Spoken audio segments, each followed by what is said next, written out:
Joe Biden has won the American presidential election. The BBC projects that he's crossed the threshold of 270 electoral college votes needed with a win in the state of Pennsylvania. He will now become the president in January, pending the outcome of any legal challenges. Boris Johnson joined other world leaders in tweeting his congratulations to Joe Biden and soon-to-be Vice President Kamala Harris. The president-elect has now won 279 electoral votes, as he's also won Nevada this evening, though that number is likely to go up as he's also ahead in other outstanding states. Well, this is how the electoral map looks now, with just a few states left to declare. However, the Trump campaign has indicated their candidate does not yet plan to concede. Well, we'll be heading to the Democrat headquarters in a moment, but first let's go live to our North America editor, Jon Sopel, who's outside the White House in Washington. Jon. Tina, in just over 2 hours' time, Joe Biden will address the nation for the first time as their president-elect. Exactly 48 years since he was first elected to the Senate. By his side will be Kamala Harris, who will become the first person of colour to be vice president, the first woman to be vice president.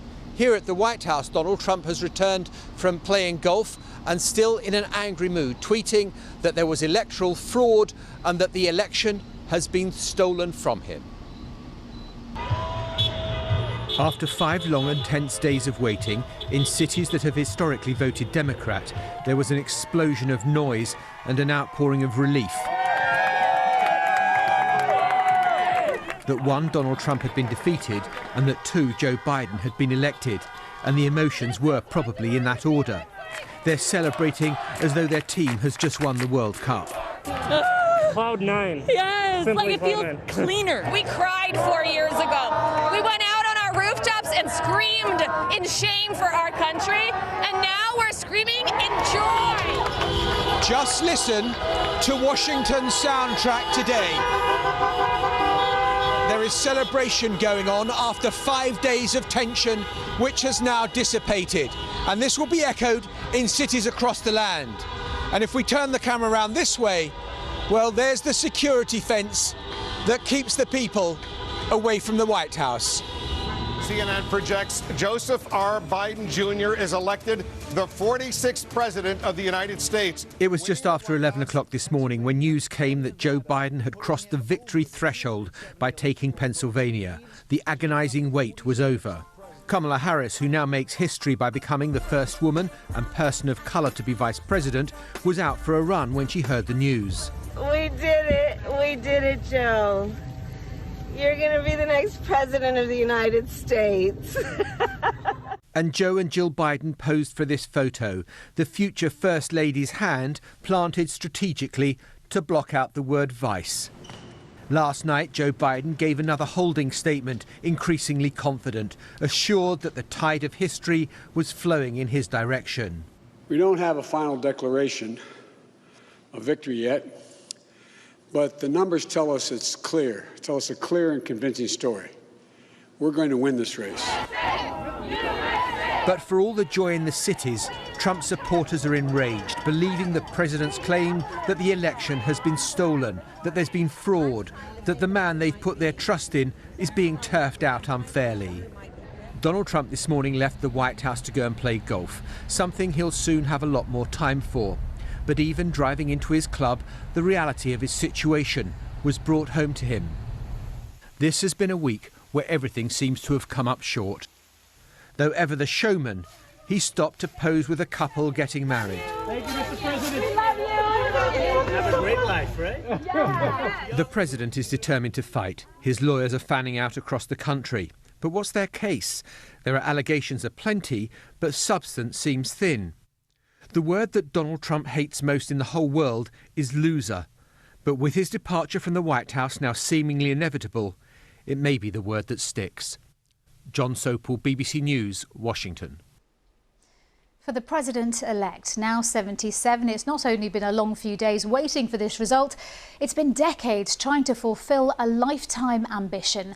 Mr. Biden announced his first campaign for the White House back in 1987. Our North America correspondent Nick Bryant joins me now from the Democrats' headquarters in Delaware. Nick. They're preparing for this drive-in victory rally here tonight, part of this long and extraordinary political journey that began in the US Senate. It went to the West Wing, where Joe Biden served as Barack Obama's vice president. But now he gets to sit behind the desk in the Oval Office. The White House will become his home. Now, Joe Biden loves quoting the words of the Irish poet Seamus Heaney about how hope and history rhymes. Well, today, that happened for Joe Biden. He's got one of the most electrifying smiles in US politics, and how he must be rejoicing now. At the age of 77, Joe Biden has fulfilled his personal American dream. He's about to become the occupant of the White House. This former vice president was the candidate who offered soft jazz after the heavy metal of the Trump years. Hi, Morgan, how are you? It's great to see you. Easy listening moderation, a presidency Americans could have on in the background.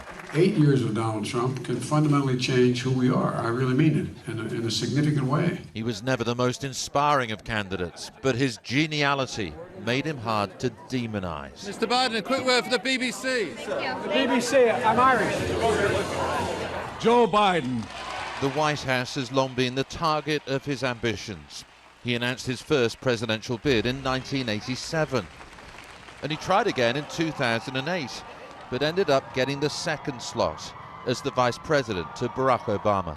This also gives the internet one last chance to talk about our bromance. Despite the generation gap, they developed a bond like brothers. It was sealed when Barack Obama awarded him the Presidential Medal of Freedom, recognition to this pillar of the Washington establishment, of his decades in public service. His personal narrative is one of recurring grief. In the early 70s, he lost his first wife and baby daughter in a car accident.